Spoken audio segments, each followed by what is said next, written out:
Ուժեղ Հայաստանում մենք առաջին անգամ խոսելու ենք ոչ թե նպաստի, այլ մեծ ընտանիք ստեղծելու իրական հնարավորությունների մասին։ Բերեք լինենք անկեղծ։ Այսօր շատ ընտանիքներ երեխա չեն ունենում ոչ թե որովհետև չեն ուզում, այլ որովհետև վախենում են։ Վարձով տուն, աշխատանքի խնդիր, վաղվա օրվա անորոշություն։ Ու հենց դրա համար է Սամվել Կարապետյանի ծրագիրը շատ մարդկանց համար դառնալու շրջադարձային։ Ուշադրություն, 4-րդ երեխայի ծննդյան դեպքում 2 միլիոն դրամ, իսկ 5-րդ երեխայի ծննդյան դեպքում բնակարան, այո, դուք ճիշտ լսեցիք, բնակարան, որ հայ ազգը շատանա։ Այս ծրագիրը դառնալու է վստահություն յուրաքանչյուր ընտանիքի համար։ Սա ուղերձ է, որ պետությունը կանգնած է լինելու յուրաքանչյուր ընտանիքի, յուրաքանչյուր ծնողի կողքին, եւ որ պետությունն էլ ունի իր պատասխանատվությունը։ Ու կարևոր մի բան էլ կա։ Այս ամենի համար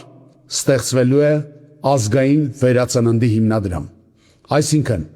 ծրագիրը մեծ մասամբ իրականացվելու է Սփյուռքի մեր գործընկերների, հայ գործարարների օգնությամբ,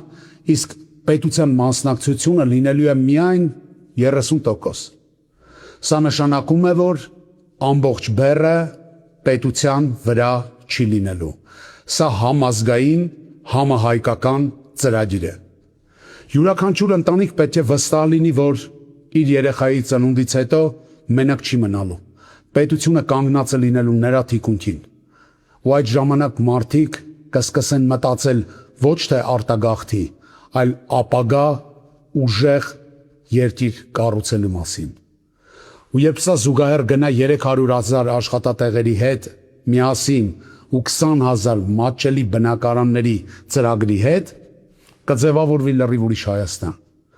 ուժեղ Հայաստան։ Այս է նաև ուժեղ Հայաստանը։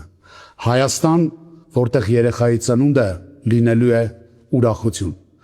Մեր քվեաթերթիկի համարն է 3-ը։ Քվեարկիր 3-րդ քվեաթերթիկի օգտին, որ ունենանք ուժեղ ու անվտանգ Հայաստան մեր սերունդների համար։